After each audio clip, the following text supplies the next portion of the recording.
আপনারা দেখবেন সাধারণ মহিলারা কিভাবে তারা কেবল তাদের জীবনকে তাদের চারপাশে পরিবারে থাকা মানুষদের জন্য সম্পূর্ণ উৎসর্গ করে দেন।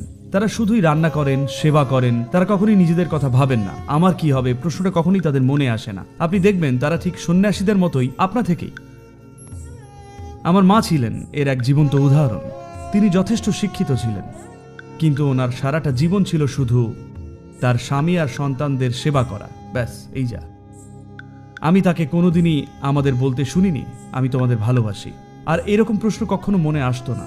তিনি আমাদের ভালোবাসেন কিনা এই প্রশ্নটা আমাদের মনে কোনোদিনই আসেনি, কারণ উনি স্বয়ং যেভাবে বাঁচতেন সেটা আমাদের চারপাশের সবার প্রতি সম্পূর্ণ উৎসর্গ করেই বাঁচতেন।